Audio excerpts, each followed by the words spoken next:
South Australia and Victoria have signed new schools funding agreements with the Commonwealth. The deals come after months of negotiations and will see the Commonwealth cover 20% of funding for public schools, with states to cover the remainder. And this was part of Anthony Albanese's press club address, which we broadcast a little earlier today.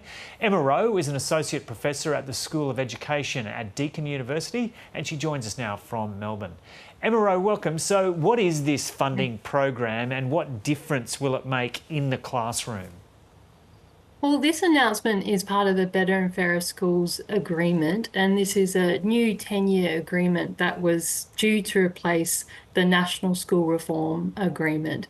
And this new agreement really set out to rectify the underfunding of public schools by the states. So the states were underfunding public schools and have been for quite a number of years since the Morrison government. And this agreement really sets out to rectify that underfunding, because the states were initially set a 75% funding target by 2023, and the federal government were to contribute 20%, and this left a 5% gap that was actually built into the model, so that was problematic as well from the outset. But the federal government met the targets, but the states were not meeting the targets. And some states were much better than others. So for example, both South Australia and Western Australia, they were meeting the targets, and the ACT was exceeding the target. But then other states like Queensland, that was far behind. So is Victoria, New South Wales, and the Northern Territory was really far behind as well. So the Better and Fairer Schools agreement really set out to rectify that. And the announcement means that the Commonwealth government will lift their commitment to 25% of the schooling resource standard. So that's the needs-based recurrent funding standard, and they'll do that by 2034. And the AEU said today that states would also get rid of the 4% accounting trick, which is basically the allowance that gives states the ability to carry out capital depreciation. So basically write off costs. And the summary of this is that it underfunds public schools. So I'm not sure they'll definitely be getting rid of that. That hasn't been promised, but the AEU has said that states would get rid of the 4% accounting trick as well. And are there some conditions tied to this funding? What will the states have to do in the classroom to guarantee that they continue to get this money?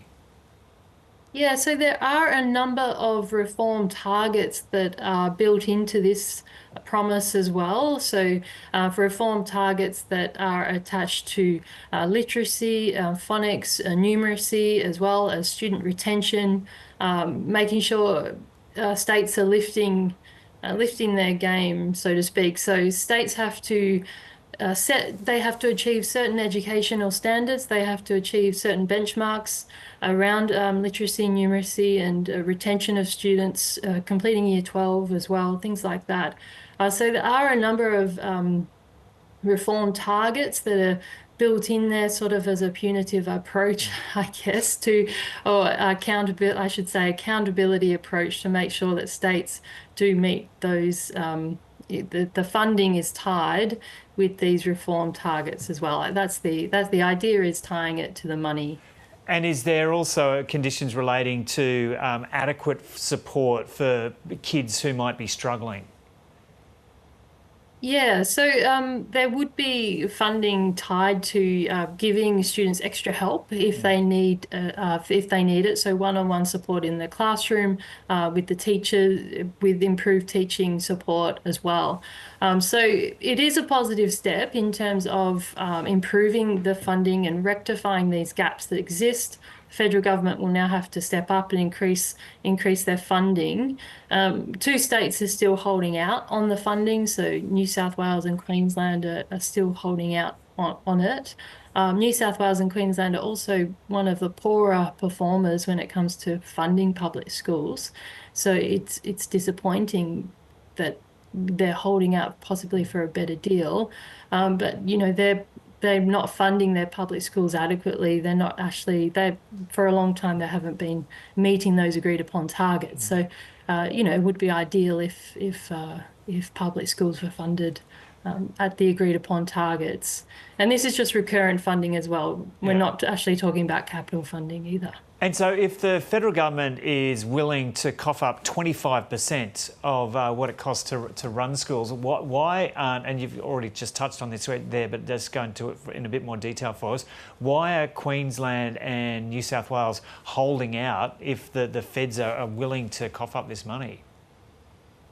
It is unclear why they'd still be holding out. I would probably argue they're holding out for a better deal. They might want, because Queensland and New South Wales underfund their public schools to quite significantly. So Queensland is one of the lowest at 69%. So they're supposed to meet 75 and they're actually on 69. So they're quite low. So they might be still holding out for a better deal in terms of wanting the federal government to rectify, to step in even more. It might be important to note as well that private schools get the opposite deal of this as well. So private schools get their bulk of funding from the federal government. So it works in the opposite way. They get the minimum amount from the states. And the private school sector is growing really fast, quite rapidly. So it might be a good time to consider why we even have this model in the first place. Why do public schools get their bulk of funding from the states? Because the states are showing such a long history of underfunding their public schools. The states either can't meet these targets or they won't meet these targets. So, might be a good time to question whether the model even works. Also, this is a long time frame. We should remember this is not until 2032 that they're actually going to meet. 2029, that it would not actually come into effect. That is so far away. Why has the announcement come now? Labor's been in power for quite some time.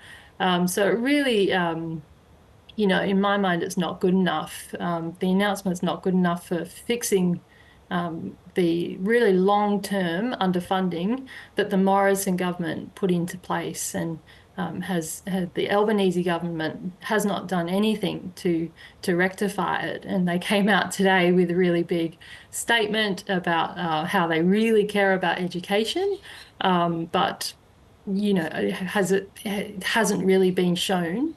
And will it be shown? It'll be shown in 2029. Yeah. Okay, Emma Rowe, thanks so much for talking to us from Melbourne. Thank you very much. Thank you for having me.